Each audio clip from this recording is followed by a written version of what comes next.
How in the world does a 13-year-old school dropout go on to build a fashion empire? Well, today in this explainer, we're decoding Zara's massive $155 billion empire and the absolute accidental genius of its founder, Amancio Ortega. And you know, what's truly fascinating here is that this whole thing wasn't born out of some fancy business degree, not at all. It was actually built through a series of brilliant, purely survival-driven decisions. To really get this empire, we have to start at the emotional core of the story.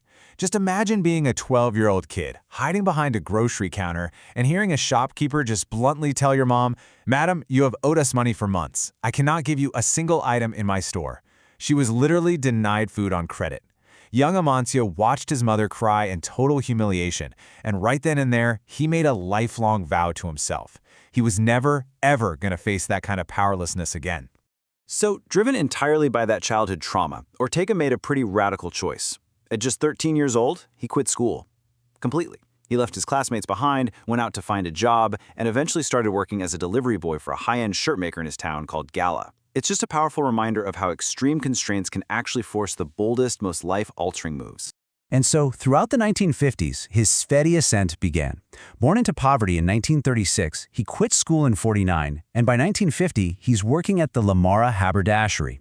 Now, this is where he truly learned the trade. He realized the sheer power of observing exactly what customers wanted, what fabrics they liked, what cuts they preferred, but the biggest takeaway, he had this stark realization that greedy middlemen were taking massive cuts, which made quality clothing totally unaffordable for modest families like his own. So what does he do? By 1963, he founds his own workshop, Confecciones Goya, to change exactly that.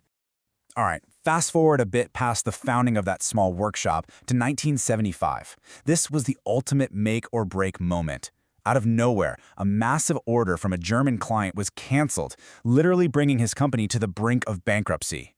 Now, most businesses probably would have just folded right there, but this crisis forced an opinionated Ortega into a desperate survival tactic. He decided to bypass those greedy middlemen entirely and sell his huge mountain of excess inventory directly to consumers. So he opens up his very first storefront just to get rid of that excess stock. And here's a wild accidental twist. He originally wanted to name the store Zorba, right? After his favorite movie, Zorba the Greek.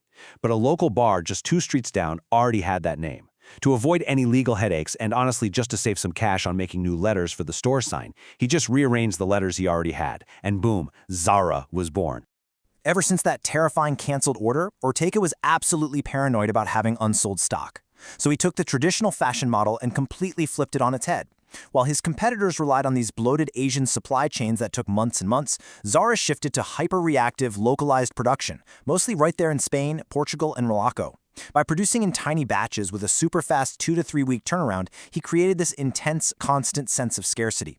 If you didn't buy that jacket today, no way was going to be there next week. The big takeaway? By optimizing for speed over cheap overseas labor, he literally manufactured consumer desire.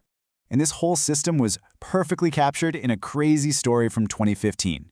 Shoppers in Tokyo, Toronto, all over the world suddenly started asking for a pink scarf that didn't even exist. But Zara's zero-bureaucracy model relies entirely on store managers, not some distant executives in a boardroom, to spot trends. So step 2, those managers quickly flagged headquarters. Step 3, incredibly, 500,000 pink scarves were designed, produced, and shipped out to over 2,000 stores in exactly 7 days. Mind-blowing, right? Section 2. The anti-marketing strategy. Premium real estate over billboards. Now, in an industry totally obsessed with supermodels and flashy ads, Ortega took a deeply counterintuitive approach.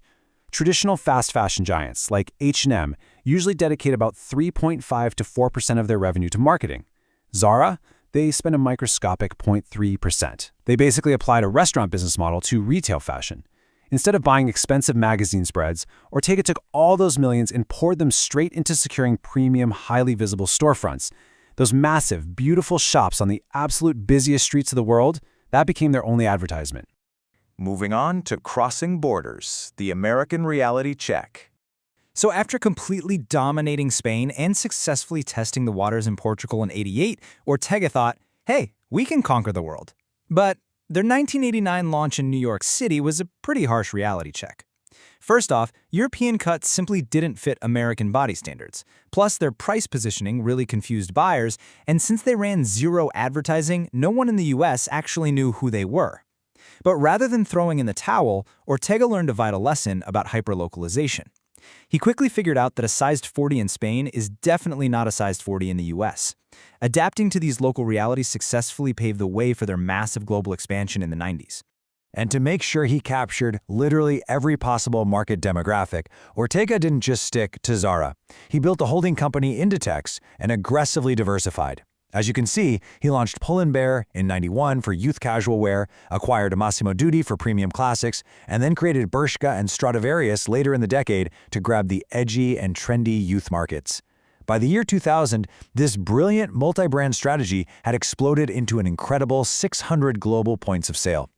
Of course, maintaining that kind of explosive global momentum requires cash, a lot of it. So in 2001, Inditex went public. And get this, in a single day, they raised a staggering 2.3 billion euros. That massive influx of capital instantly made Amancio Ortega the richest man in Spain, and it totally fueled an aggressive push into Asia and the Middle East. Which brings us to the next section, the price of speed. Controversies and audits.